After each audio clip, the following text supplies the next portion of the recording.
నమస్కారం. ఈరోజు మాఘపురాణం 2వ అధ్యాయం పారాయణం. దిలీప మహారాజు వేటకు బయలుదేరుట. దిలీపుడను మహారాజు అనేక యజ్ఞయాగాది క్రతువులను నర్చిన గొప్ప పుణ్యాత్ముడు. అతడు తన రాజ్యమందలి ప్రజలను తండ్రి వలె అన్ని విధాలుగా కాపాడుచుండెను. ఒకనాడు ఆ భూపాలునకు వేట నిమిత్తం అడవికి పోవలనడి కోరిక కలిగెను. మనసున కలిగిన కోరికను ఎట్టివారులకైనను నెరవేర్చుకొనుట సహజమే కదా. ఆ విధముగా దిలీప మహారాజు వేటకు పోవ నిశ్చయించి వేటకు కావలసిన సమస్త వస్తువులను సిద్ధం చేసి వేట దుస్తులు ధరించి సైన్య సమేతుడై వెడలను. ఇప్పుడు వేటకు వెళ్ళిన అడవి క్రూరమృగములతో నిండి ఉన్నది. ఆ క్రూర జంతువులు సమీపం నందున్న గ్రామములపై పడి పశువులను మనుష్యులను చంపి నానా బీభత్సములు చేయుచున్నవి. దిలీపుడు అడవిలో మాటు వేసి మృగములను చంపుచుండెను. తన పరివారం కూడా మృగములను మట్టుపెట్టుచుండిరి. ఇలా కొన్ని రోజుల వరకు అడవి యందు ఉండి అనేక క్రూర జంతువులను చంపిరి. ఒకనాడు ఒక మృగంపై బాణం వేసెను. ఆ బాణాన్ని తప్పించుకొని ఆ మృగం పారిపోయెను. దిలీపుడు పట్టు విడవక దాని వెంట పరిగెత్తెను. ముందు మృగము వెనుక దిలీపుడు, అతని వెనుక పరివారము పరిగెడుచుండగా ఆ మృగము ఒక కీకారణ్యమున ప్రవేశించెను. అప్పటికి దిలీపుడు అలసిపోయినందున దాహంచే నాలుక ఎండిపోతున్నది. నీటి కొరకు పరివారమంతా వెతుకుచుండిరి. అదృష్టం కొలది ఆ సమీపంలో ఒక సరస్సు కనిపించింది. దానిని చూచి సంతోషపడి దిలీపుడు సరస్సును సమీపించెను. ఆ సరస్సు అంతులేని తామర పువ్వులతో నిండి అతి మనోహరంగా నుండెను. దిలీపుడు అతని పరివారము తృప్తిదీరా నీరు దాగిరి. గట్టుపైనున్న వటవృక్షం కింద అలసట తీర్చుకొనుచుండగా దిలీపుడు వేటలో చెల్లాచెదురుగా తరిమివేసిన పులులు, సింహాలు, అడవి పందులు మొదలగు జంతువులు కూడా ఆ సరస్సు వద్దకే వచ్చి చేరినవి. దిలీపుడు అతని పరివారము వాటిని చూచి గురిపెట్టి బాణములను వేసి చంపిరి. దిలీపుడు సంతోషించి వాటి చర్మాలను ఒలిచి తన నగరమునకు బయలుదేరి వెళ్ళిపోవుచుండెను. ఇలా ఇంటి ముఖం పెట్టి వెళ్ళుచున్న సమయమున మార్గమందు ఒక సద్బ్రాహ్మణుడు ఎదురయ్యెను. ఆ బ్రాహ్మణుడు బ్రహ్మ తేజస్సు కలిగి ప్రకాశించుచుండెను. ఆ విప్రుని చూడగానే దిలీపుడు ఆగి నమస్కరించి చేతులు జోడించి నిలబడి ఉండెను. ఆ బ్రాహ్మణుడును ఆగి ఆ రాజును గాంచి, ఇతని ముఖవర్చస్సు చూడగానే గుణవంతుని వలె ఉన్నాడు, ఇతనికి ఏదైనా ఉపకారం చేయటం మంచిది అని మనసులో తలచి, మహారాజా, శుభకరమైన ఈ మాఘమాసంలో సరస్సు దగ్గరలోనున్నను అందులో స్నానం చేయకుండా ఇంటికి పోవుచున్నావేమి?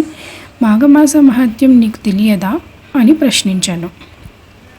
ఆ బ్రాహ్మణుని మాటలకు దిలీపుడు ఆశ్చర్యపడి ఆ వృద్ధ బ్రాహ్మణుని చూసి, విప్రోత్తమ, అట్లా ప్రశ్నించారేమిటి అని ఆశ్చర్యంతో పలికెను. పరమపావనమైన మాఘమాసం కదా అని జ్ఞాపకం చేయుచుంటినని బ్రాహ్మణుడు పలికెను. చిత్తం స్వామి, నాకు గుర్తులేదు. రాజప్రసాదముననున్న పురోహితులు చెప్పి ఎందురు. నేను మృగయా వినోదినై వచ్చి అడవిలో కొద్ది దినములుండుట వలన నాకు ఆ విషయం జ్ఞప్తి లేదు. కావున మాఘమాస మహత్యం గురించి చెప్పవలసిందిగా ప్రార్థించుచున్నానని దిలీపుడు వేడుకొనెను. ఆ బ్రాహ్మణుడు దిలీపుని దీవించి, రాజా, సూర్యవంశపు గురువైన వశిష్ఠుల వారు అప్పుడప్పుడు మీ కడకు వచ్చుచుండెను గదా. అతని వలన మాఘమాస మహత్యమును గురించి తెలుసుకొనుము. ఆ మహామునికి తెలియనిది ఏదియూ లేదు గాన అటుల చేయుము అని చెప్పి బ్రాహ్మణుడు తన దారిని తాను పోయెను. దిలీపుడు వశిష్ఠుని కడబోవుట. దిలీపుడు తన పరివారంతో నగరమును చేరెను. పదే పదే బ్రాహ్మణుని మాటలు జ్ఞప్తికి తెచ్చుకొని ఎటులనో ఆ రాత్రి గడిపెను. మరునాడు ప్రాతకాలమున లేచి కాలకృత్యములు తీర్చుకొని మంచి ఉడుపులు సకలాభరణములు ధరించి మంత్రి సామంతాదులతో వశిష్ఠుల వారి దర్శనమునకై ఆశ్రమునకు వెళ్ళెను. ఆ సమయంలో వశిష్ఠుల వారు తపమాచరించుకొనుచున్నారు. శిష్యులు వేదపఠనం గావించుచున్నారు. దిలీపుడు ఆ దృశ్యమును చూచి వారికి తపోభంగం కలుగనీయరాదని కొంత తడువు వేచి ఉండెను. దిలీప మహారాజుకు వశిష్ఠుల వారు గురుతుల్యులు. అందుచే గురుభక్తి ఎక్కువగా నుండెను. మరికొంతసేపటికి వశిష్ఠుడు తపస్సు నుండి లేచి రాజును కుశల ప్రశ్నలడిగి ఉచితాసనంపై కూర్చుండబెట్టి వచ్చిన రాజును కారణమేమని అడిగెను.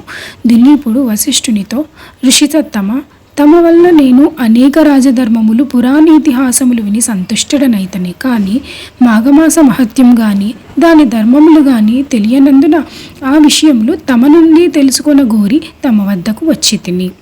కాన పరమ పావనము మంగళప్రదము అయిన మాఘమాస మహత్యమును వివరించవలసినదిగా కోరుచున్నాను అనెను.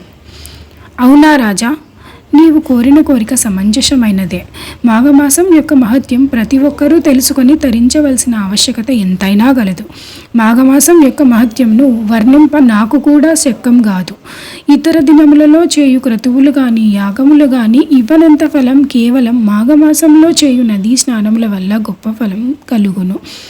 అటువంటి ఫలం నిచ్చు మాఘమాసము అన్ని విధములా శుభప్రదమైనది. గాన ఈ మాఘమాసం నందు చేయు నదీ స్నానముల వల్ల మనుజుడు పుణ్యాత్ముడగుచున్నాడు.